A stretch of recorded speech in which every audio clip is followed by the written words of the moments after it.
नमस्कार विद्यार्थी मित्र मैत्रिणींनो, रवींद्र होम स्कूलिंग या चॅनलमध्ये तुम्हा सर्वांचं खूप खूप मनापासून स्वागत। विद्यार्थी मित्रांनो, आज आपण इयत्ता 6वी प्रथम सत्र परीक्षेचा विषय समाजशास्त्राची एक सराव प्रश्नपत्रिका पाहत आहोत। ही सराव प्रश्नपत्रिका जर तुम्ही तुमच्या वही सोडवली तर तुम्हाला समजेल की समाजशास्त्र या विषयाचा प्रथम सत्राचा तुमचा किती अभ्यास झालेला आहे। तर चला पाहूया। प्रश्न पहिला आहे की कंसात दिलेल्या पर्यायातून योग्य पर्याय निवडून विधाने पूर्ण करा। सो पहिला आहे की भारतातील प्राचीन डॅश डॅश साम्राज्य हे सर्वाधिक मोठे साम्राज्य होते। तर ते होते वाकाटक होते, राष्ट्रकूट होते का मौर्य होते। सो हे आपल्याला तिथे चूज करून उत्तर लिहायचं आहे। दुसरे आहे की प्राचीन भारतात मानवाने लिहिण्यासाठी डॅश डॅश वृक्षाच्या सालीचा उपयोग केला।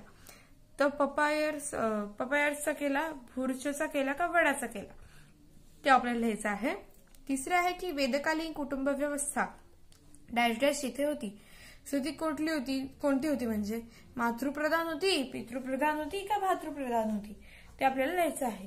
चौथा आहे हडप्पा संस्कृतीच्या मुद्रा प्रामुख्याने डॅश डॅश आकाराच्या होत्या। आयत होत्या, चौरस होत्या का वर्तुळ होत्या, आता हे आपल्याला लिहायचं आहे इथे। पुढचा प्रश्न आहे ब जोड्या लावा। अ गट प्रार्थनास्थळ, चर्च मशीद आणि मंदिर। मशीद म्हणजे मस्जिद आणि ब गट आहे की धर्म इस्लाम, हिंदू, ख्रिश्चन आणि पारशी। सो त्याच्यानंतर पाहूया खाली प्रश्न दुसरा, एका वाक्यात उत्तरे लिहा फक्त 4। आता इथे आपल्याला 5 प्रश्न दिलेले आहेत पण त्यातल्या 4 आपल्याला उत्तरे लिहायची आहेत। पहिला आहे वेद काळात सजाची प्रमुख कर्तव्य कोणती होती। दुसरा आहे की ख्रिश्चन धर्मावर पवित्र ग्रंथ कोणता। तिसरा आहे की हडप्पा येथे कोणत्या साली उत्खनन सुरू झाले।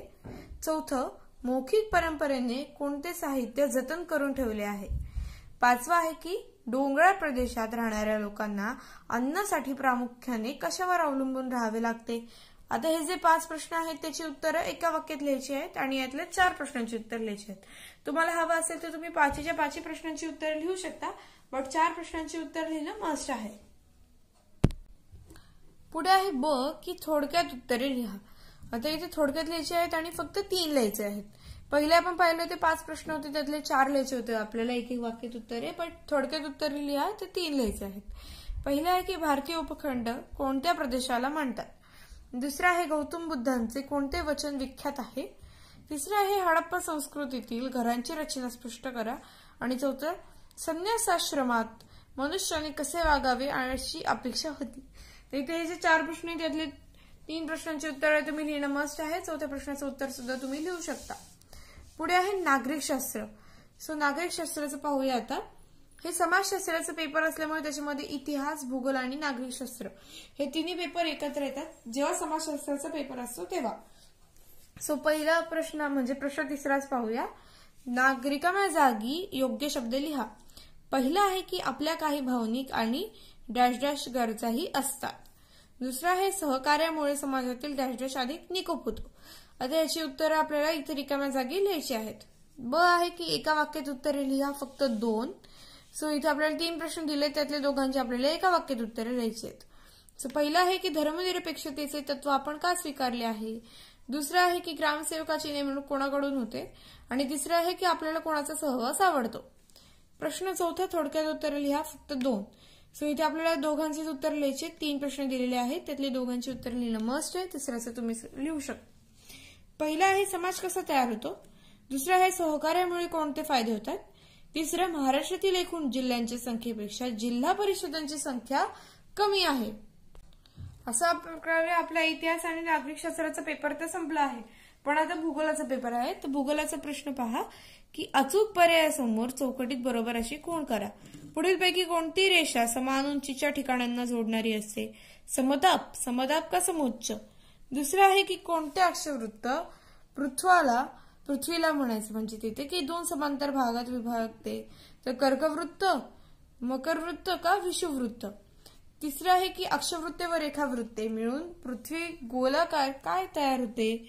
तर कोणी अंतर तयार होते का गोलार्ध तयार होते का वृत्तजाळी तयार होते, ते आपल्याला लिहायचं आहे। त्याच्यानंतर पुढचा प्रश्न आहे ब योग्य की अयोग्य ते लिहा। चंद्र त्रिमितीय आहे। आता हे योग्य की अयोग्य ते इथे पुढे लिहायचं ते। दुसरं आहे एखाद्या ठिकाणाच्या हवामानात सतत बदल होत असतो, त्याचं सुद्धा उत्तर आपल्याला योग्य किंवा अयोग्य याच्यामध्ये लिहायचं आहे। प्रश्न दुसरा, खालील वाक्यात उत्तरे लिहा. फक्त 4. हवेची अंगे कोणती? दुसरा आहे समान तापमान असलेली ठिकाणी जोडणारी रेषा कोणती? तिसरा, वृत्त जाळीचा उपयोग लिहा. चौथा आहे पृथ्वीवरील उभ्या रेषांना काय म्हणतात? एका ठिकाणाहून दुसऱ्या ठिकाणी सहज नेता येईल असे साधन कोणते? सो आता हे जे 5 प्रश्न होते यातले 4 प्रश्नांची उत्तरे आपण लिहिलं मस्ट आहे. 5चं तुम्ही वेळ भेटला तर नक्की लिहू शकता. त्याच्यानंतर पुढचा प्रश्न आहे की पुढील प्रश्नांची उत्तरे लिहा. फक्त 3. सो इथे आपल्याला 4 प्रश्न दिलेले आहेत, त्यातल्या 3 प्रश्नांची उत्तरे आपल्याला लिहायची आहेत. पहिला आहे की अगदी छोट्या पृथ्वी व गोलावर कोणकोणत्या बाबी दाखवता येतील? दुसरा आहे की हवा व हवामान यांच्यामध्ये कोणता फरक आहे? पृथ्वीवरील प्रमुख अक्षवृत्तांची नावे लिहा. आणि चौथा आहे की समताप रेषा म्हणजे काय? सो अशा प्रकारे आपण आपला पेपर सोडवलेला आहे समाजशास्त्राचा. जर हा व्हिडिओ तुम्हाला आवडला असेल तर लाईक करा, शेअर करा, कमेंट करा आणि रवींद्र होमस्कूलिंग चॅनलला सबस्क्राईब करा. भेटूया नेक्स्ट व्हिडिओमध्ये. तोपर्यंत बाय बाय.